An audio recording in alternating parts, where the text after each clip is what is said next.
Shalom, selamat pagi Bapak Mama yang terkasih dalam Tuhan.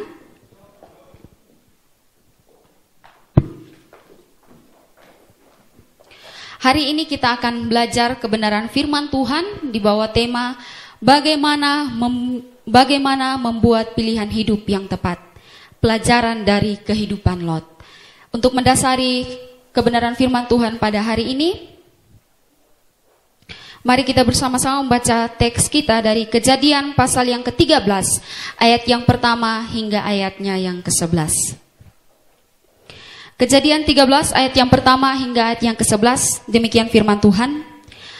Maka pergilah Abram dari Mesir ke tanah Negeb dengan istrinya dan segala kepunyaannya, dan Lot pun bersama-sama dengan dia.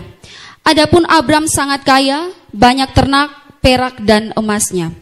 Ia berjalan dari tempat persinggahan ke tempat persinggahan, dari tanah Negeb sampai dekat Betel, di mana kemahnya mula-mula berdiri antara Betel dan Ai, ke tempat mezbah yang dibuatnya dahulu di sana. Disitulah Abraham memanggil nama Tuhan.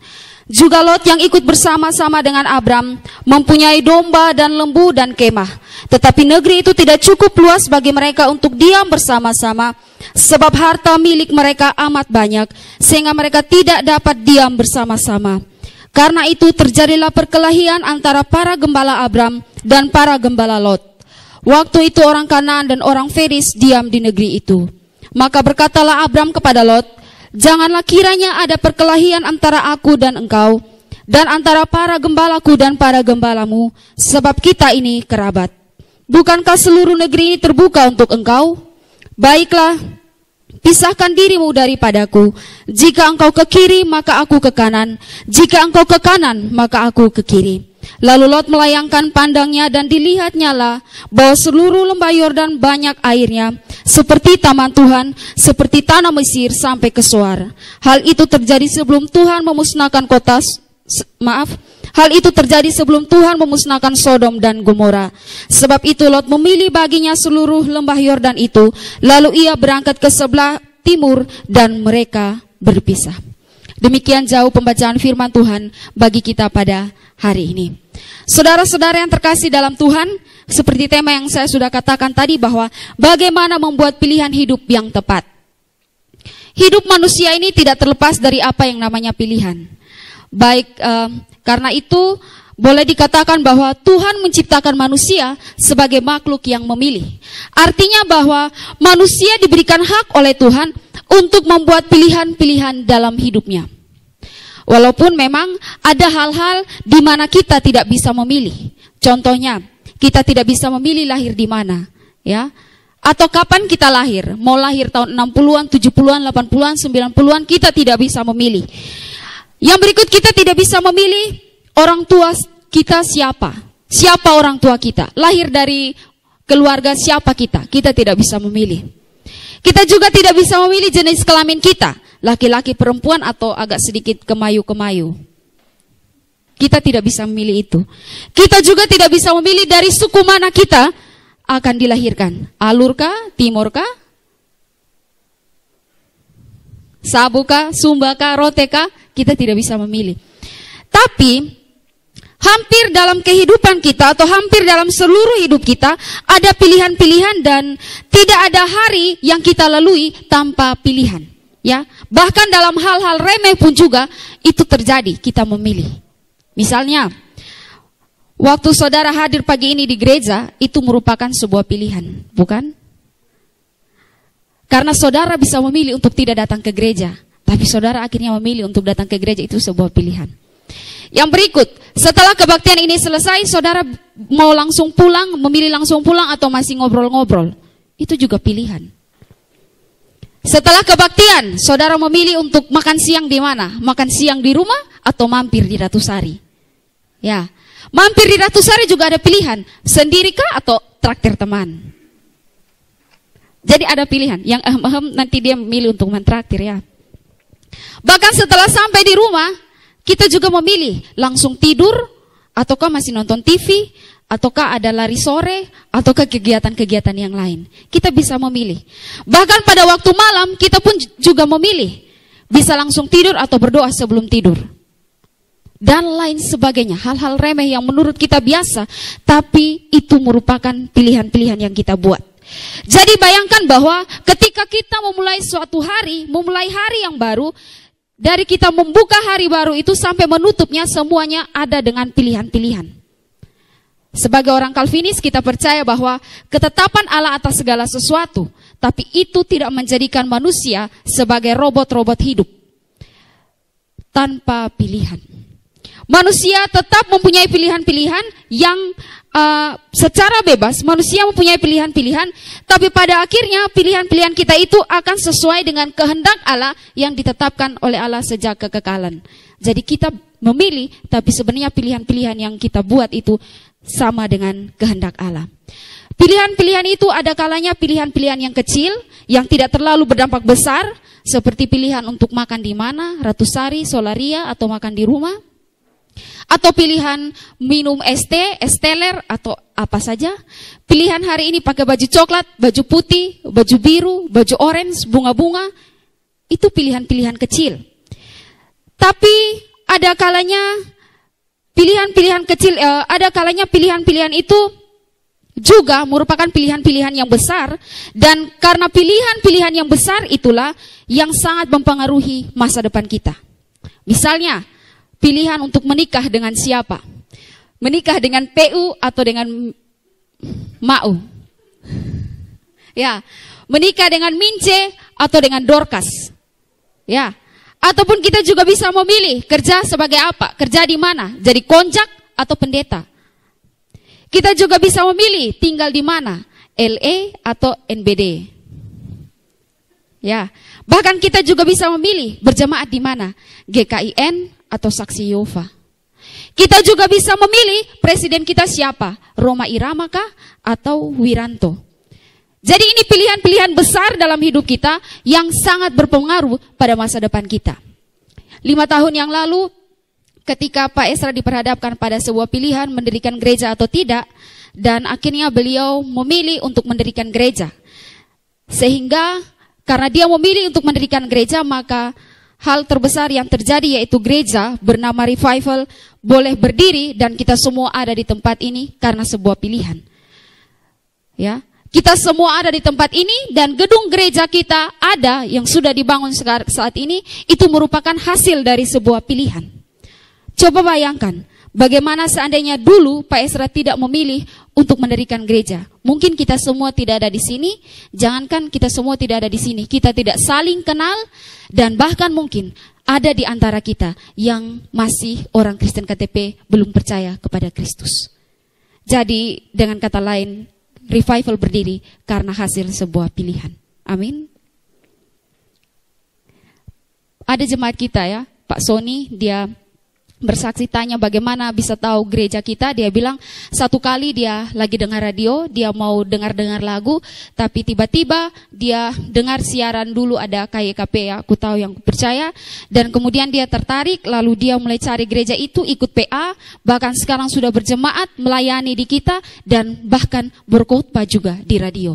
Jadi itu pilihan yang dia buat, mau dengar lagu tapi tiba-tiba dia memilih dengar siaran KYKP, dan akhirnya perjalanannya sampai pada saat ini. Saudara yang terkasih di dalam Tuhan, karena itu jikalau kita salah membuat pilihan dalam hal-hal yang kecil, mungkin tidak terlalu berpengaruh ya, pengaruhnya tidak terlalu besar. Tapi bayangkan kalau kita salah memilih dalam hal-hal yang besar, tentu ini semua akan berdampak besar dengan masa depan kita ya.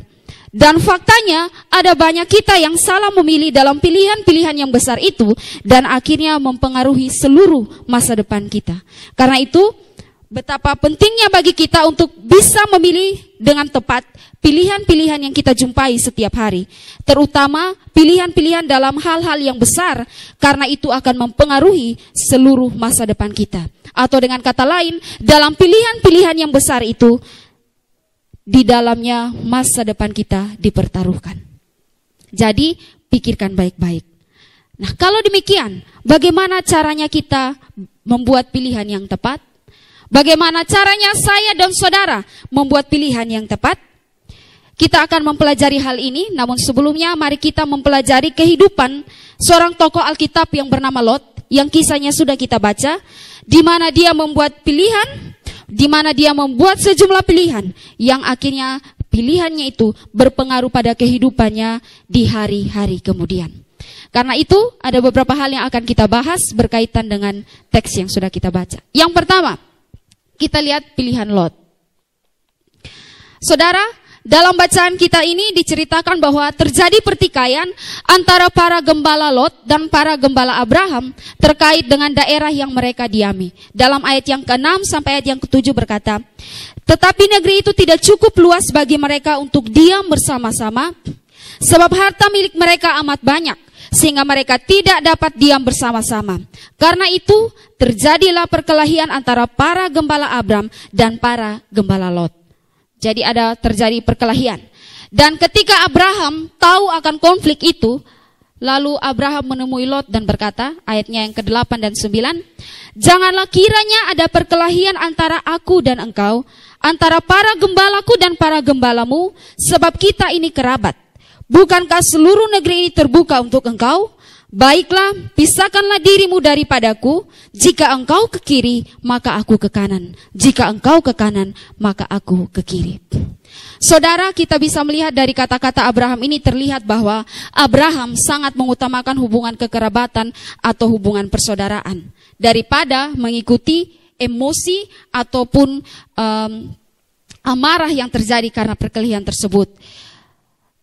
Ini menjadi pelajaran penting bagi kita supaya kita juga berpikir bahwa jangan mengorbankan hubungan persaudaraan atau hubungan pertemanan hanya hal-hal yang remeh. Karena apa? Banyak sekali kita, termasuk orang Kristen, justru mengorbankan hubungan-hubungan yang baik itu demi hal-hal yang remeh atau hal-hal yang fana. Ini tidak terjadi dengan Abraham. Kiranya ini menjadi pilihan, kiranya ini menjadi pelajaran bagi kita. Nah, kita bisa melihat juga bahwa selain itu di dalam kata-kata Abraham terkandung makna pilihan yang disodorkan kepada Lot. Dikatakan, jika engkau ke kiri maka aku ke kanan, jika engkau ke kanan maka aku ke kiri. Nah, dari sisi Abraham ini adalah sebuah sikap yang sikap mengalah yang luar biasa. Sebab kita tahu bahwa Abraham itu pangkatnya ayah, bapak, dan Lot itu pangkatnya anak. Jadi seharusnya Lot yang mengalah terhadap Abraham. Tapi justrunya dalam kasus ini Abraham yang mengalah terhadap Lot. Dan dari sisi Lot kita bisa melihat bahwa Lot diperhadapkan dalam sebuah pilihan yang penting yang menentukan masa depannya. Ke kiri atau ke kanan. Ke kiri ya. Dan ke kanan bingung ya. Ke kiri atau ke kanan. Lalu apa yang Lot pilih ya? Dalam ayat yang ke-10 dan ke-11 dikatakan, lalu Lot melayangkan pandangnya dan dilihatnya lah bahwa seluruh lembah Yordan banyak airnya, seperti taman Tuhan, seperti tanah Mesir sampai ke Soar. Sebab itu Lot memilih baginya seluruh lembah Yordan itu, lalu ia berangkat ke sebelah timur dan mereka berpisah. Jadi Lot memilih wilayah yang subur di wilayah lembah Yordan untuk kehidupan selanjutnya. Itu pilihan yang dibuat oleh Lot. Nah, kata-kata seperti taman Tuhan ini menunjukkan pada Taman Eden. Jadi wilayah yang dipilih Lot itu adalah wilayah yang sangat subur seperti Taman Eden. Itu pilihan daripada Lot. John Davis berkata, Lot memilih daratan Yordan yang jelas irigasinya, bagus dan penuh dengan tumbuh-tumbuhan. Hebat ya Lot memilih ini. Dalam pilihannya itu Lot memilih wilayah yang ternyata ada di kawasan Sodom dan dekat Gomora. Dan ternyata wilayah Sodom ini adalah wilayah yang terkenal dengan kejahatan mereka. Di dalam ayat yang ke-13 dikatakan, adapun orang Sodom sangat jahat dan berdosa terhadap Tuhan. Kejadian 18 ayat 20 berkata, sesudah itu berfirmanlah Tuhan, sesungguhnya banyak keluh kesah orang tentang Sodom dan Gomora, dan sesungguhnya sangat berat dosanya. Jadi ini kota yang terkenal dengan kejahatannya, dan kota yang dapat dikatakan ini kota yang bejat. Saudara, apa saja yang dosa yang dilakukan oleh orang Sodom? Ya, tentu kalau kita lihat bahwa dikatakan Sodom sangat jahat dan berdosa, maka kejahatannya itu terlalu banyak. Tapi ada satu dosa yang paling menonjol di sini, ya, atau menyolok di sini. Di dalam Kejadian pasal 19 ayat 1 diceritakan bahwa ada dua orang malaikat yang dalam rupa laki-laki yang diutus oleh Allah untuk memusnahkan Sodom dan Gomora yang menginap di rumah Lot. Dan rupa-rupanya kedua laki-laki itu diketahui keberadaannya oleh orang-orang Sodom. Dan lalu apa yang terjadi? Di dalam ayat Kejadian 19 ayat 4 dan 5 berkata, tetapi sebelum mereka tidur, orang-orang lelaki dari kota Sodom itu, dari yang muda sampai yang tua, bahkan seluruh kota, tidak ada yang terkecuali datang mengepung rumah itu, rumah Lot, ya. Mereka berseru kepada Lot, di manakah orang-orang yang datang kepadamu malam ini? Bawalah mereka keluar kepada kami, supaya kami pakai mereka. Jadi ada dua orang laki-laki di rumah Lot, dan orang-orang laki-laki dari kota Sodom datang meminta Lot untuk mereka memakai kedua orang laki-laki tersebut. Nah, apa yang dimaksud dengan memakai mereka? Di dalam terjemahan bahasa Inggris, di NISB berkata, supaya kami dapat berhubungan dengan mereka. Di NIV berkata, supaya kami dapat berhubungan seks dengan mereka. Jadi ada orang laki-laki dari orang laki-laki Sodom mendesak Lot untuk menyerahkan dua orang yang menginap di rumah Lot itu supaya mereka berhubungan seks dengan laki-laki, dua orang laki-laki tersebut. Jadi ada laki-laki yang berhubungan seks dengan laki-laki dan ini merupakan dosa homoseksual. Ya, dan tafsiran ini juga didukung oleh reaksi Lot, di mana Lot menawarkan kedua anak perempuannya sebagai ganti kedua orang laki-laki tersebut. Kejadian 19 ayat 6 sampai ayat yang ke-8. Lalu keluarlah Lot menemui mereka ke depan pintu, tetapi pintu ditutupnya dari belakang, dan ia berkata, saudara-saudaraku, janganlah kiranya berbuat jahat. Kamu tahu, aku mempunyai dua orang anak perempuan yang belum pernah dijamah laki-laki. Baiklah mereka kubawa keluar kepadamu, perbuatlah kepada mereka seperti yang kamu pandang baik. Hanya jangan kau apa-apakan orang-orang ini, sebab mereka memang datang untuk berlindung di dalam rumahku. Ya, menyedihkan sekali. Jadi jelas bahwa dosa homoseksual itu bukan dosa modern atau dosa baru, tapi ini sudah dosa kuno atau dosa lama. Dosa made in Sodom. Ya, dosa yang lalu. Dan mungkin karena itulah maka orang-orang yang melakukan hubungan seks sesama jenis disebut sodomi, karena berawal dari kota Sodom tersebut. Nah, yang lebih bejat lagi adalah bahwa bukan hanya saja mereka mau pakai kedua laki-laki itu atau berhubungan seks dengan kedua laki-laki itu, tetapi juga mereka mau melakukan hubungan seks homoseksual ini secara terang-terangan dan beramai-ramai. Ya, kita baca kembali dalam Kejadian pasal 19 ayat 4 dan 5. Tetapi sebelum mereka tidur, orang-orang laki-laki dari kota Sodom itu, dari yang muda sampai yang tua, bahkan seluruh kota itu, tidak ada yang terkecuali datang ke rumah Lot. Jadi bayangkan ya, semua orang datang ke rumah Lot. Yudas 7 berkata, sama seperti Sodom dan Gomora dan kota-kota sekitarnya yang dengan cara yang sama melakukan percabulan dan mengejar kepuasan-kepuasan yang tak wajar, telah menanggung siksaan api neraka. Bayangkan ya, berhubungan seks laki-laki dengan laki-laki, mereka mau lakukan terang-terangan. Laki-laki dengan perempuan saja sudah malu dan dilakukan secara tersembunyi, tapi ini laki-laki dengan laki-laki dan dilakukan secara terang-terangan dan lalu beramai-ramai. Coba kita pikir, ini moralitas yang sudah sangat bobrok dan moralitas yang terlalu rendah. Ya, sudah sangat bejat, bahkan lebih bejat dari binatang. Karena binatang saja tidak ada yang homoseksual, apalagi beramai-ramai. Ya. Yesaya 3 ayat 9 berkata, air muka mereka menyatakan kejahatan mereka, dan seperti orang Sodom, mereka dengan terang-terangan menyebut-nyebut dosanya, tidak lagi disembunyikannya. Ini kejahatan orang Sodom. Ini kebejatan negeri Sodom. Dan Lot memilih untuk tinggal di tengah-tengah masyarakat yang bejat.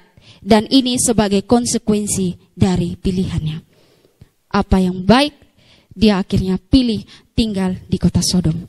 Ini Lot dan pilihannya. Yang kedua, kita akan melihat tentang akibat dari pilihan Lot.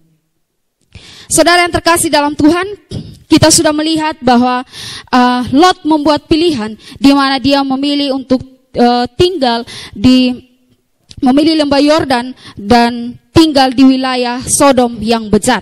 Dan karena itu ada pilihannya, dia membawa akibat-akibat tersendiri dalam kehidupannya. Kita akan melihat akibat-akibat pilihan daripada Lot. Yang pertama, akibat pilihan daripada Lot yaitu ia mengalami penderitaan batin yang hebat. 2 Petrus 2, 7 dan 8 berkata, Lot orang yang benar, yang terus-menerus menderita oleh cara hidup orang-orang yang tak mengenal hukum dan yang hanya mengikuti hawa nafsu mereka saja. Sebab orang benar ini tinggal di tengah-tengah mereka dan setiap hari melihat dan mendengar perbuatan-perbuatan mereka yang jahat itu, sehingga jiwanya yang benar itu tersiksa. Ya. Kita lihat di sini bahwa Lot disebut sebagai orang benar dan memang dia adalah orang yang beriman, tapi justru karena dia adalah orang yang beriman itulah sehingga ketika ia tinggal di lingkungan yang bejat, makanya dia terus-menerus menderita dan jiwanya tersiksa. Anehnya kalau saudara yang melihat kejahatan atau melihat dosa, tapi jiwa saudara tidak menderita, saudara enjoy saja dengan keadaan itu, maka dapat dikatakan saudara lebih buruk daripada Lot. Ada dosa tapi santai-santai saja. Ya. Tapi bagaimanapun juga penderitaan yang Lot alami pada saat itu, penderitaan yang berkepanjangan yang Lot alami sebagai akibat dari pilihan yang ia buat untuk tinggal di wilayah itu, tinggal di wilayah Sodom itu. Seandainya jika ia tidak memilih tinggal di sana, ia tentu tidak mengalami penderitaan seperti itu. Tetapi ini adalah konsekuensi dari sebuah pilihan yang dia buat. Dia salah memilih sehingga akhirnya dia menderita dengan begitu berkepanjangan. Saudara yang terkasih dalam Tuhan, adakah di antara saudara yang juga mengalami hal seperti Lot, yang menderita akibat pilihan-pilihan yang saudara buat di masa lalu? Misalnya, salah memilih istri, salah memilih suami, atau salah memilih gereja, atau salah memilih pekerjaan, dan sebagainya. Salah memilih dalam pilihan-pilihan masa lalu. Saudara mirip seperti Lot. Ya. Jadi di sini kita bisa belajar bahwa pilihan yang salah dapat menyebabkan suatu penderitaan yang sangat panjang, penderitaan yang begitu berkepanjangan di masa depan kita. Karena itu berhati-hatilah dalam memilih. Karena jangan sampai saudara memilih, saudara menderita yang berkepanjangan. Yang kedua, akibat dari pilihan Lot, yaitu ia kehilangan banyak hal berharga dalam hidupnya. Mengapa Lot memilih lembah Yordan sebagai tempat tinggalnya? Kira-kira kenapa?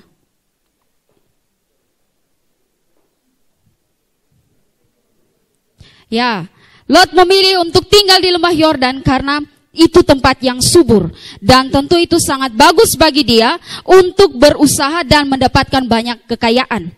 Jadi Lot, siapapun juga kalau diperhadapkan dengan pilihan yang subur atau tempat yang subur untuk dipilih, pasti orang mau memilih. Dan kelihatannya kekayaan materi adalah sesuatu hal yang penting dalam kehidupan Lot. Tetapi apa yang terjadi dengan kekayaan itu? Ya, yang terjadi dengan kekayaan itu yang pertama adalah bahwa harta bendanya dirampas dalam perang antara Sodom dan Gomora melawan Kedorlaomer. Dan bahkan bukan saja harta yang dirampas, tapi juga keluarganya ikut ditawan. Kejadian pasal 14 ayat 11 dan 12. Segala harta benda Sodom dan Gomora beserta segala bahan makanan dirampas musuh, lalu mereka pergi. Juga Lot anak saudara Abraham beserta harta bendanya dibawa musuh, lalu mereka pergi. Itu yang pertama. Ada perang di sana, lalu hartanya dibawa, Lot dan anak-anak beserta harta bendanya semua dibawa oleh musuh. Tapi untung saja kalau kita baca di dalam Kejadian pasal 14, baca seluruh kisah itu di mana Abraham kemudian menolong Lot dan keluarganya sehingga membebaskan mereka dari tawanan tersebut. Dan Selanjutnya bahwa sebagaimana dijelaskan di dalam poin yang pertama, bahwa Sodom dan Gomora itu sangat bejat, lalu akhirnya Tuhan membumi hanguskan kedua kota itu dengan api dari langit. Dan akibatnya Lot dan keluarganya harus mengungsi, dan lagi-lagi ia harus kehilangan hartanya dan seluruh yang ia kumpulkan sekian lama di kota Sodom. Kita ingat bahwa cerita di mana dua malaikat itu datang yang berupa laki-laki lalu suruh Lot dan keluarganya keluar. Kira-kira Lot bawa apa? Tidak bawa apa-apa. Dia harta bendanya tinggal, lalu dia hanya pakai pakaian di badan. Tragis ya. Bertahun-tahun kerja untuk dapat kekayaan, tapi giliran yang terjadi semuanya hilang. Kau keluar hanya bawa pakaian di badan. Kita bisa baca itu di dalam Kejadian pasal yang ke-19. Bahkan lebih daripada itu, istri daripada Lot mengabaikan nasihat dari malaikat untuk tidak menoleh ke belakang. Dan akibatnya apa yang terjadi? Ia menjadi tiang garam. Jadi Lot kehilangan banyak hal yang berharga dalam hidupnya. Yaitu ia kehilangan rumah, kambing domba, ternak-ternaknya, perkebunan. Dan yang paling menyesakan adalah ia kehilangan istrinya. Saudara yang terkasih dalam Tuhan, Lot kehilangan hal-hal yang berharga dalam hidupnya. Karena apa? Karena ia salah memilih. Ia salah di dalam membuat pilihan. Ingatlah saudara, kesalahan dalam memilih bisa membuat saudara kehilangan banyak hal baik yang sudah saudara miliki. Ya, punya istri yang baik, lalu saudara memilih untuk selingkuh. Ya, istri tidak terima dan akhirnya saudara kehilangan hal yang baik, rumah tangga yang harmonis. Nah, itu pilihan-pilihan yang saudara buat, dan hati-hati. Pilihan-pilihan yang saudara buat, jikalau saudara salah memilih, saudara akan sama seperti Lot, kehilangan apa yang berharga dan apa yang baik. Itu yang kedua, kesalahan dari Lot dalam memilih, akibat Lot salah memilih. Yang ketiga, akibat dari Lot yang salah memilih, yaitu kerohanian dan moralitas dirinya dan keluarganya menjadi hancur. Jadi bukan hanya saja tadi dikatakan dia menderita berkepanjangan, bukan saja dikatakan ia kehilangan banyak hal berharga dalam hidupnya, tapi yang ketiga, kerohanian dan moralitas dirinya dan keluarganya menjadi hancur. Saudara yang terkasih dalam Tuhan, tadi kita sudah membaca ayat yang mengatakan bahwa Lot adalah orang benar atau orang yang beriman di 2 Petrus tadi ya. Tapi ternyata selama di Sodom, Lot pun mengalami problem dengan moralitasnya, dan ini dibuktikan dengan ia menawarkan 2 anak gadisnya untuk diperkosa oleh laki-laki Sodom sebagai ganti 2 malaikat yang menginap di rumahnya. Kejadian 19 ayat 6 sampai 8. Lalu keluarlah Lot menemui mereka ke depan pintu, tetapi pintu ditutupnya dari belakang. Dan ia berkata, saudara-saudaraku, janganlah kiranya berbuat jahat. Dan kamu tahu, aku mempunyai 2 orang anak laki-laki, aku mempunyai 2 orang anak perempuan yang belum pernah dijamah laki-laki. Baiklah mereka kubawa keluar kepadamu, perbuatlah kepada mereka seperti yang kau pandang baik. Ya. Dan ini yang dilakukan oleh Lot. Memang tindakan Lot untuk melindungi kedua malaikat ini dari kebejatan orang Sodom adalah benar. Tetapi tawaran barter atau tukar dengan kedua anak perempuannya, kedua anak gadisnya adalah sesuatu yang salah. Rasanya tidak beres ya, ada seorang ayah yang rela menawarkan anak gadisnya untuk diperkosa.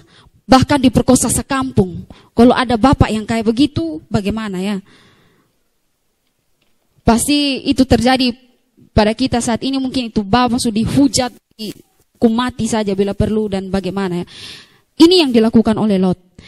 Hal ini menunjukkan bahwa Lot mempunyai problem dalam moralitasnya.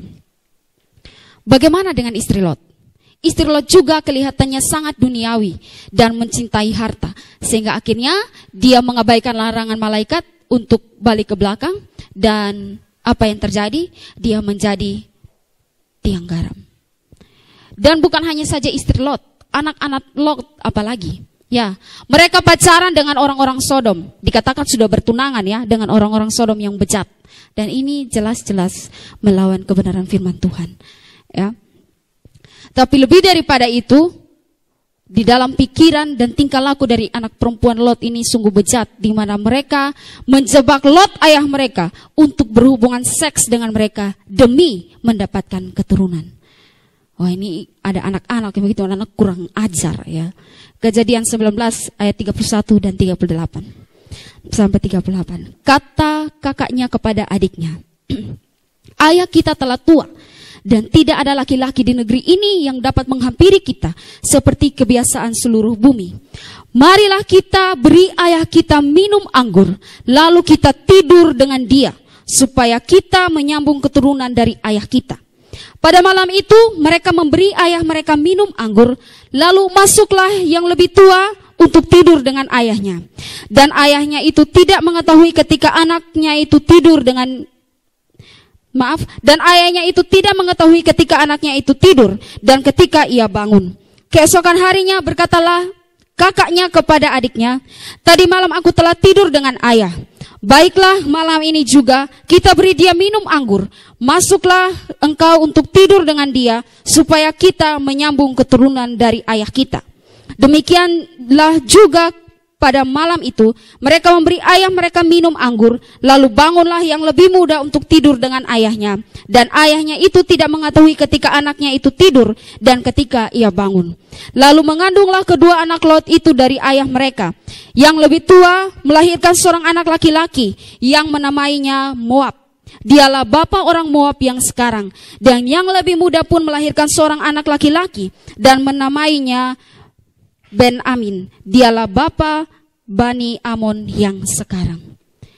Ya, kisah ini menceritakan tentang kebejatan yang luar biasa dari kedua anak Lot ini. Ini kebejatan yang tidak masuk akal, bukan? Mereka menciptakan kerumitan karena mereka membuat Lot menjadi ayah sekaligus kakek dari anak-anak mereka. Kalau ada sinetron yang bisa mengkisahkan kisah ini, maka pasti sinetron itu akan berjudul Ayahku adalah Kakekku, atau Anakku adalah Cucuku. Saya pikir-pikir lagi mungkin berkembang, Suamiku adalah Ayahku. Ya, miris. Bisa dipastikan bahwa kebejatan moral yang dialami atau yang ada di dalam Lot dan keluarganya ini karena tempat tinggal mereka. Mereka tinggal di daerah yang sungguh-sungguh bejat, tinggal di daerah yang orangnya terkenal dengan kejahatan. Ya, Lot bisa dijebak karena Lot juga bisa dijebak oleh kedua anak perempuannya sebanyak 2 kali untuk mabuk oleh anggur, maka dapat dipastikan bahwa Lot ini menjadi seorang peminum atau pemabuk. Ya, sebelumnya, karena dia bisa dijebak oleh kedua anaknya. Jadi kita lihat di sini ada kemerosotan kerohanian dan kebejatan moral yang ada dari dalam keluarga Lot di Sodom. Seandainya Lot tidak tinggal di Sodom, tentu semua ini tidak akan terjadi. Ya, seandainya Lot memilih tinggal di tempat lain, tentu tidak ada seperti ini. Istrinya tidak begitu, Lot tidak begitu, anak-anaknya apalagi. Tapi karena dia salah memilih, sehingga akibatnya seperti itu. Jadi semua yang terjadi dalam kehidupan Lot, kebejatan-kebejatan yang terjadi di dalam keluarga Lot, itu karena pilihan yang dibuat, pilihan yang salah yang dibuat oleh Lot. Saudara yang terkasih dalam Tuhan, berhati-hatilah, karena pilihan yang saudara buat dapat menghancurkan kerohanian dan moralitas saudara. Ada banyak anak Tuhan yang hancur moralnya, hidupnya menjadi bejat karena mereka salah di dalam membuat pilihan-pilihan hidup mereka. Berhati-hatilah anak muda, berhati-hatilah kita semua agar jangan mengalami nasib seperti Lot. Ini adalah akibat dari pilihan-pilihan hidup Lot yang salah dan akhirnya mempengaruhi seluruh perjalanan kehidupannya. Itu yang kedua, ya, di mana akibat dari pilihan Lot. Yang ketiga, kesalahan Lot dalam memilih. Kita sudah melihat bahwa pilihan Lot dan akibat dari pilihan Lot itu semua, dan itu negatif adanya. Tentu saya dan saudara tidak mau mengalami nasib yang sama seperti Lot. Kita mau memilih yang benar, supaya pilihan-pilihan kita itu akhirnya membawa dampak-dampak yang positif dalam kehidupan kita. Lalu bagaimana caranya saya dan saudara bisa memilih yang benar? kita bisa mempelajari dari Lot, melihat kebalikan dari pilihan-pilihannya Lot yang salah untuk kita bisa lakukan dalam hidup kita. Apa sesungguhnya kesalahan Lot sehingga ia bisa salah memilih? Yang pertama, yaitu Lot memilih, ia tidak melibatkan Tuhan di dalam pilihannya. Itu kesalahan fatal yang dilakukan oleh Lot. Dia tidak melibatkan Tuhan di dalam pilihannya. Di dalam 2 Petrus 2 ayat 8 dikatakan bahwa Lot itu adalah orang benar. Berarti dia adalah orang beriman dan dia adalah orang yang percaya kepada Allah. Tetapi anehnya, waktu dia disodorkan oleh Abraham, pilihan oleh Abraham, apa yang ia lakukan? Ia segera memilih tanpa sedikit pun merasa perlu bertanya kepada Tuhan. Tanpa berpikir untuk merasa perlu menanyakan kehendak Tuhan dalam pilihan yang akan dia buat. Ia memilih dari dirinya sendiri dengan semua pertimbangan yang ada tanpa sedikit pun berdoa kepada Tuhan sebelum membuat pilihan.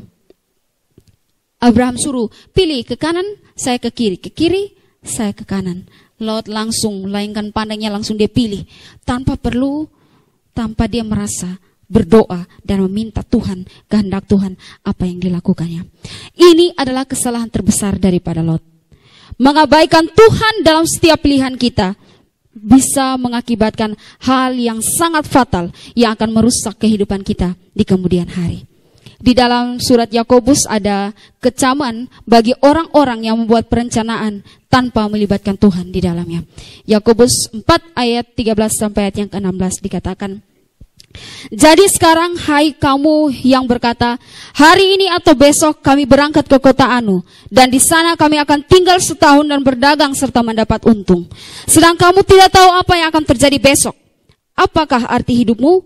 Hidupmu itu sama seperti uap yang sebentar saja kelihatan lalu lenyap. Sebenarnya kamu harus berkata, jika Tuhan menghendakinya, kami akan hidup dan berbuat ini dan itu. Tapi sekarang kamu memegahkan diri dalam congkakmu, dan semua kemegahan yang demikian adalah salah. Jadi saudara, yang salah itu bukanlah membuat perencanaan, yang salah itu bukanlah keinginan untuk mendapatkan untung.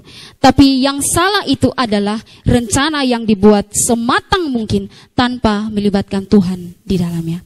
Buat semua rencana yang begitu oke, tapi kita lupa melibatkan Tuhan di dalamnya. Kita lihat ya kisah yang kita baca tadi dalam Yakobus 4 tadi itu, kelihatannya bahwa orang ini, orang yang dibicarakan dalam ayat ini membuat perencanaan yang sangat matang. Kita lihat ya, di situ sudah ada waktu keberangkatannya, sudah ditentukan dia akan berangkat hari ini atau besok. Terus sudah ada tujuan sudah ditentukan ke kota Anu. Lalu lamanya untuk tinggal sudah ditentukan juga. Kami akan tinggal setahun. Dan apa yang dikerjakan sudah ditentukan. Berdagang. Lalu hasilnya sudah diprediksi. Mendapat untung. Itu rencana yang sudah dibuat. Sayangnya dalam perencanaan yang matang seperti ini, tidak ada doa sama sekali di dalamnya. Jadi orang yang membuat rencana ini, membuat rencana tanpa Tuhan ini, itu orang yang dikecam di dalam ayatnya yang ke-16. Sama halnya juga dengan membuat pilihan. Apabila kita membuat pilihan-pilihan tanpa melibatkan Tuhan di dalamnya, tanpa doa, maka itu bukan saja dosa, tapi juga membuat pilihan kita salah dan menyengsarakan hidup kita. Kita memilih tanpa meminta petunjuk atau melibatkan Tuhan. Itu bukan saja pilihan yang salah, tapi juga menyengsarakan kehidupan kita.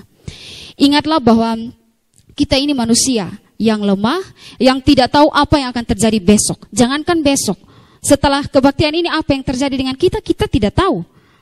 Tetapi Tuhan yang adalah yang maha tahu, maha bijaksana, maha kuasa, karena itu Dia yang tahu segalanya dalam kehidupan kita, harusnya kita melibatkan Dia di dalam setiap perencanaan yang kita buat.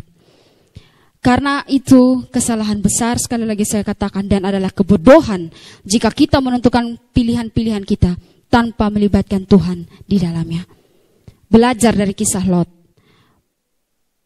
Lot tidak melibatkan Tuhan dalam pilihannya, walaupun dikatakan dia orang benar. Akibatnya kita sudah lihat tadi, banyak kesengsaraan dalam hidupnya. Baiklah kita selalu melibatkan Tuhan dalam setiap pilihan kita dengan sungguh-sungguh berdoa meminta petunjuk daripada Tuhan, mendapatkan kehendaknya dari firman-Nya, barulah kita membuat pilihan dalam hidup kita. Berdoalah sungguh-sungguh sebelum saudara memilih untuk berpacaran atau menikah dengan seseorang. Karena kesalahan dalam hal ini bisa membawa saudara pada kehancuran seumur hidupmu. Berdoa sungguh-sungguh. Ya, jangan anak muda lihat ganteng, lihat oke, lalu labrak sah. Ya, berdoa sungguh-sungguh dalam hal ini. Karena hal ini bisa mempengaruhi kerohanian dan moralitasmu. Bisa juga merusak pelayananmu. Masih muda, aktif melayani, lalu sudah masuk dalam rumah tangga, terjebak dalam terjebak dalam pernikahan yang salah mungkin ya, atau bagaimana, lalu itu merugikan pelayanan saudara. Berdoalah juga sungguh-sungguh sebelum saudara memilih sekolah atau kuliah di mana, apalagi sekolah teologi. Karena kalau engkau salah memilih, maka engkau bisa jadi penyesat atau nabi palsu, bukan hamba Tuhan. Berdoalah sungguh-sungguh sebelum saudara memilih jenis pekerjaan, usaha, atau bisnis tertentu yang saudara akan lakukan. Karena apa? Karena kalau saudara salah memilih, engkau bisa hancur dan juga bangkrut. Dan berdoalah sungguh-sungguh sebelum saudara memilih untuk berjemaat tetap di gereja mana. Karena kalau saudara salah memilih, bisa mempengaruhi kerohanian saudara, bahkan keselamatan saudara. Apabila ternyata gereja yang saudara pilih adalah gereja yang sesat atau tanpa Injil. Dan hal-hal lain. Berdoa sungguh-sungguh. Berdoa, minta libatkan Tuhan di dalamnya. Berdoa. Dan lihat kebenaran firman Tuhan. Baru membuat pilihan. Bukan hanya membuat pilihan semau kita sendiri. Itu yang pertama. Kesalahan Lot yang pertama, dia memilih tanpa melibatkan Tuhan. Yang kedua, ia memilih hanya berdasarkan pertimbangan jasmani, apa yang terlihat oleh mata. Ya, tadi kita sudah melihat bahwa Lot memilih lembah Yordan karena ia melihat bahwa seluruh lembah itu subur, seluruh lembah itu banyak air, dan dikatakan bahwa ia seperti taman Tuhan. Jadi kita bisa melihat bahwa Lot memilih hanya berdasarkan pandangan atau penglihatannya yang bersifat materi. Walter Lamb berkata, oleh karena keuntungan dan laba materi, oleh karena kemajuan, oleh karena kemakmuran, Lot juga berangkat dan berpisah dari sanak saudaranya, tapi bukan karena suatu panggilan Allah, dan bukan juga menuju suatu tanah yang akan ditunjukkan Yahweh kepadanya, melainkan sesudah peninjauan dan pemeriksaan oleh mata kepala sendiri, dan untuk mencari laba dan keuntungan diri sendiri. Itu bukan kepercayaan, melainkan petualangan. Jadi Lot memilih apa yang dilihat oleh mata kepalanya sendiri. Ada yang juga berkata bahwa Lot juga tidak menilai menurut sudut pandang Allah berdasarkan nilai rohani. Sekali lagi ia hanya melihatnya dari segi keuntungan materi. Sodom dan Gomora terkenal karena kebejatan moral penduduknya. Kota itu merupakan kota yang modern pada zamannya dan sebagaimana kota modern pada zaman sekarang, kebejatan moral merupakan dampak negatif modernisasi. Lot sebenarnya mengetahui hal ini, tetapi ia tidak terlalu mempedulikannya, sebab ia menilai bahwa Sodom dan Gomora menjanjikan keuntungan dan kesuksesan bagi masa depannya. Itu yang dilihat Lot. Hanya apa yang menguntungkan, hanya apa yang baik untuk dirinya, dia mengabaikan segalanya. Jadi pandangan Lot ini hanya bersifat materi yang akhirnya membuat dia lupa bahwa ada hal-hal yang harus dipertimbangkan, yaitu hal-hal yang bersifat rohani. Lot pasti yakin bahwa ia akan bertambah maju, kaya, ia akan bertambah menjadi orang yang luar biasa di kota Sodom. Tapi ia tidak pernah berpikir apakah kerohaniannya akan bertumbuh jika dia tinggal di situ atau tidak. Dia tidak pernah berpikir apakah imannya akan bertumbuh jika dia tinggal di situ atau tidak. Bahkan dia juga tidak pernah berpikir apakah moralitasnya akan bertambah baik atau tidak jika dia tinggal di situ atau tidak. Lot tidak pikirkan itu. Lot tidak peduli itu. Yang dia pikir adalah apa yang dia lihat dengan matanya. Apa yang membawa keuntungan bagi dirinya. Nah, banyak orang membuat pilihan yang salah dalam hidup mereka karena mereka hanya mempertimbangkan aspek-aspek materi atau jasmani saja, dan mereka lupa mempertimbangkan aspek-aspek rohani. Ya, misalnya di dalam memilih pacar atau pasangan hidup, banyak orang hanya mempertimbangkan cantik tidak, seperti Desi Ratnasari, ganteng tidak, seperti Ari Wibowo, atau kaya tidak, atau tenar tidak, dan lain-lain.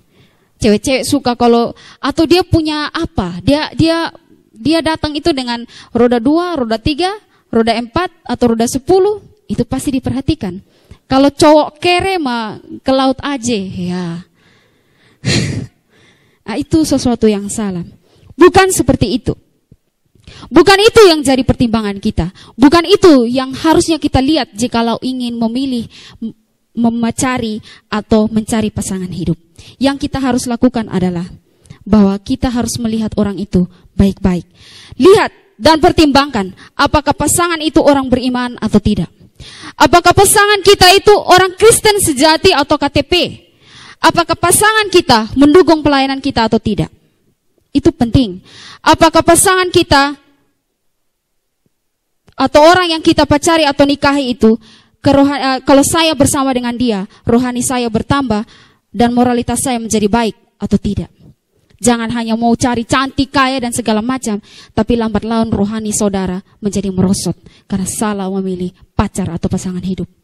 Ya, ini sesuatu hal yang patut kita pikirkan. Saya dan juga teman-teman pemuda yang belum menikah, doakan ini sungguh-sungguh supaya kita jangan salah pilih. Amin.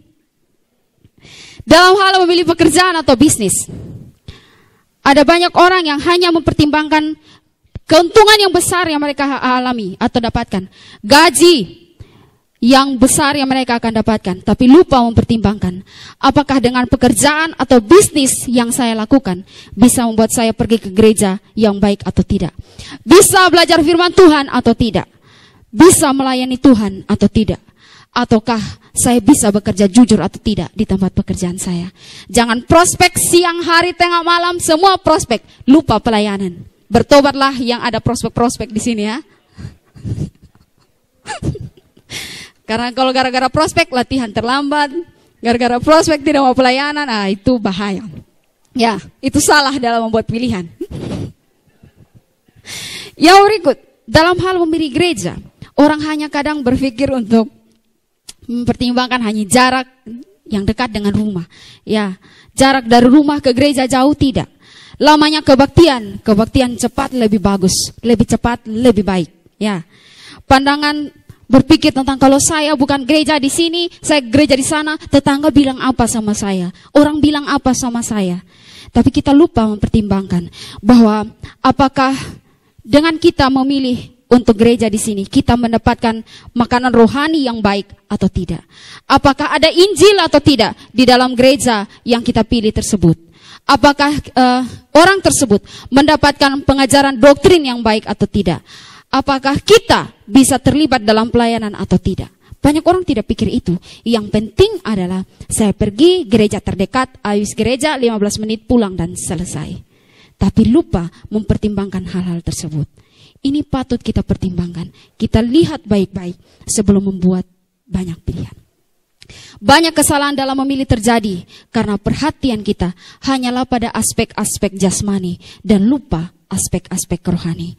Kiranya kita belajar dari kesalahan Lot, di mana Lot membuat pertimbangan hanya berdasarkan apa yang dilihatnya. Dan kita belajar sungguh-sungguh dari ini dan kita masukkan pertimbangan rohani dalam setiap pilihan-pilihan yang kita buat. Karena pilihan-pilihan besar yang kita buat dalam hidup kita, itu mempengaruhi masa depan kita. Yang ketiga, yaitu Lot memilih semata-mata hanya demi dirinya sendiri dan bukan kemuliaan Tuhan. Ini yang terjadi. Kesalahan lain dari Lot adalah memilih dan pilihannya adalah semata-mata hanya demi dirinya sendiri dan bukan untuk kemuliaan Tuhan. Dia pilih apa yang baik bagi dirinya dan bukan apakah pilihan saya itu memuliakan nama Tuhan atau tidak. Sudah jelas bahwa kehidupan Lot dan keluarganya sangat terkontaminasi dengan kebejatan moral orang-orang Sodom pada waktu itu, di mana tidak membuat nama Tuhan dipermuliakan di dalam kehidupannya. Jadi pilihan yang baik harusnya bukan hanya mempertimbangkan kepentingan kita saja, tapi juga mempertimbangkan kemuliaan Tuhan atau tidak di dalam setiap pilihan kita. Tuhan dipermuliakan tidak dalam setiap keputusan-keputusan yang saya ambil atau tidak. Maksudnya dari kata-kata saya adalah bahwa apakah dengan pilihan kita itu nama Tuhan dipermuliakan atau tidak. Ya, jikalau saya memilih pacaran atau menikah dengan seseorang, apakah saya membawa kemuliaan bagi nama Tuhan atau tidak? Si dia ini dan saya kalau bersatu membawa kemuliaan bagi nama Tuhan atau tidak? Kalau tidak, putuskan saja. Ya. Jikalau saya memilih berteman dengan seseorang, apakah akan membawa kemuliaan bagi nama Tuhan atau tidak? Pilih teman tapi suka duduk gosip terus, putuskan saja. Putus hubungan dengan nyamuk. Ya. Jikalau saya memilih untuk bekerja di tempat itu, apakah itu akan membawa kemuliaan nama Tuhan atau tidak? Kerja di tempat-tempat yang kurang bagus, apakah itu membawa kemuliaan bagi nama Tuhan atau tidak? Jikalau saya memilih melakukan bisnis, apakah itu membawa kemuliaan bagi nama Tuhan atau tidak? Jikalau saya memilih berpenampilan dengan gaya tertentu, misalnya rambut jabrik, gondrong, brekele, dan sebagainya, apakah itu membawa kemuliaan nama Tuhan atau tidak? Ya. Dan juga jikalau saya memilih pergi ke gereja dengan memakai pakaian tertentu, rok mini di atas lutut, CU, dan sebagainya, apakah itu membawa kemuliaan bagi nama Tuhan atau tidak? Pikirkan itu. Semua yang kita buat, pikirkan membawa kemuliaan bagi nama Tuhan atau tidak. Selalu itu yang harus ada dalam hidup kita, di dalam membuat pilihan-pilihan hidup. Seperti nats pembimbing yang sudah kita baca, 1 Korintus 10 ayat 31. Jika engkau makan atau jika engkau minum, atau jika engkau melakukan sesuatu yang lain, lakukanlah semuanya itu untuk kemuliaan Tuhan. Semua yang kita buat di situ bilang makan minum itu hal remeh. Tapi dibilang apa? Lakukan itu semua untuk kemuliaan nama Tuhan. Ini penting bagi kita. Jikalau kita sungguh-sungguh melihat kesalahan Lot di sini dan mau bertindak sebaliknya, tidak melakukan seperti apa yang Lot lakukan, maka niscaya kita akan melakukan pilihan-pilihan yang benar dalam kehidupan kita. Dan tentunya pilihan-pilihan yang kita buat itu akan mempermuliakan nama Tuhan. Saudara yang terkasih dalam Tuhan, kita semua yang sudah dengar firman Tuhan ini, apakah saudara mau melakukan kebenaran firman Tuhan ini atau tidak? Kalau saudara mau melakukan firman Tuhan ini, itu juga sebuah pilihan. Dan tergantung saudara memilih yang mana. Memilih yang kira-kira memuliakan Tuhan atau tidak. Ini kisah dari Lot yang kita sudah pelajari tentang bagaimana membuat pilihan hidup yang tepat. Saya berharap kiranya kita semua tidak melakukan kesalahan-kesalahan yang sudah Lot lakukan. Mari kita berdoa sungguh-sungguh dengan setiap, mungkin kita saat ini sedang diperhadapkan dengan pilihan-pilihan yang besar dalam hidup kita. Berdoa sungguh-sungguh, minta campur tangan daripada Tuhan. Baru kita bisa membuat pilihan-pilihan dalam hidup. Ingat saudara, pilihan yang saudara buat bukan saja berdampak hari ini, tapi untuk hari-hari di masa yang akan datang. Kiranya firman Tuhan ini memberkati kita, dan kiranya kita semua bisa hidup dengan pilihan-pilihan yang mempermuliakan nama Tuhan. Amin. Mari semua kita tundukkan kepala, kita merenungkan kebenaran firman Tuhan ini. Kita mau berdoa sungguh-sungguh di hadapan Tuhan, untuk kita bisa bijaksana di dalam membuat pilihan-pilihan hidup kita. Saya menjemput Pak Esra untuk bisa membawa kita dalam doa.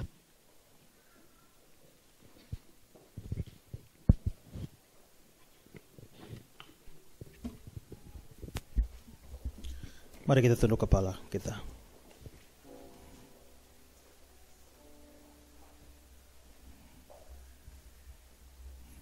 Satu tujuan kita adalah menyenangkan hati Tuhan di dalam setiap pilihan kita.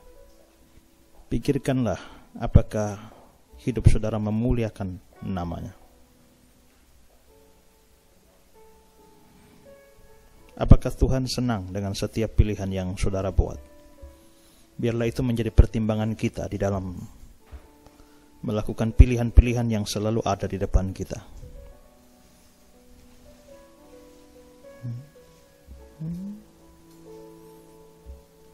Menyenangkanmu, menyenangkanmu, senangkanmu, hanya itu kerinduanku. Menyenangkanmu, senangkan hatimu, hanya itu kerinduan. Menyenangkanmu, menyenangkan, senangkanmu, senangkanmu, hanya itu kerinduan. Menyenangkanmu, senangkan hatimu, senangkan hatimu, hanya itu kerinduanku. Sekali lagi, menyenangkanmu, menyenangkanmu, senangkanmu, hanya itu kerinduanku. Menyenangkanmu, senangkan hatimu, hanya itu kerinduan. Hanya itu kerinduanku. Hanya itu kerinduanku. Terima kasih Tuhan untuk firman-Mu yang datang pada kami hari ini, bahwa sebagaimana Lot membuat sebuah pilihan yang salah di dalam hidupnya, yang menghancurkan dirinya, moralitasnya, kerohaniannya, dan membawa banyak hal buruk di dalam hidupnya karena suatu pilihan yang salah. Biarlah firman Tuhan hari ini boleh mengajar kami untuk memilih dengan benar, bahwa setiap hari kami diperhadapkan pada pilihan-pilihan. Ada banyak pilihan yang kami buat, tetapi ada pilihan-pilihan besar yang akan mempengaruhi hidup kami, kerohanian kami, moralitas kami, iman kami. Dan biarlah dengan firman Tuhan hari ini boleh menjadi pedoman bagi kami, bahwa kami perlu melibatkan Tuhan di dalam setiap pilihan yang ada. Biar kami tidak berorientasi hanya kepada hal-hal materi dan jasmani, tapi juga mempertimbangkan sejumlah perkara rohani di dalam pilihan-pilihan kami. Juga kami sungguh-sungguh mempertimbangkan dan mempertaruhkan kemuliaan Tuhan di dalam setiap pilihan kami. Kami banyak diperhadapkan pada pilihan. Untuk anak-anak muda yang memilih, yang akan memilih untuk berpacaran atau menikahi seseorang, atau memilih untuk studi mereka, memilih pergaulan mereka, atau memilih pekerjaan tertentu, bisnis tertentu, usaha tertentu, dan bahkan pilihan-pilihan penting yang lain di dalam hidup kami semua yang ada di sini. Tuhan pasti tahu apa yang kami pikirkan. Bahkan hari ini, besok, selanjutnya, di dalam hidup rumah tangga kami, pekerjaan kami, pelayanan kami diperhadapkan pada pilihan-pilihan besar. Dan kami tidak mau melakukan kesalahan yang sama seperti yang dibuat oleh Lot. Karena itu biarlah Tuhan pimpin, Tuhan sertai kami. Berikanlah setiap kali kami mau memilih hal-hal penting ini, kiranya Tuhan mengingatkan firman Tuhan ini pada kami. Dan biarlah firman Tuhan ini tetap tinggal di dalam pikiran kami, di dalam hati kami, yang selalu kami renungkan, selalu kami ingat setiap kali kami membuat pilihan-pilihan penting di dalam hidup ini. Terima kasih Tuhan untuk hamba-Mu yang sudah jadi saluran berkat bagi kami. Tuhan memberkatinya di masa mudanya, juga supaya dia boleh membuat pilihan-pilihan yang tepat di dalam hidupnya dan memuliakan Tuhan di dalam hidupnya dan pelayanannya. Terima kasih Tuhan. Kami mengucap syukur untuk firman Tuhan yang memberkati kami. Dimuliakanlah Engkau, di dalam firman-Mu. Dalam nama Yesus Tuhan kami berdoa. Amin.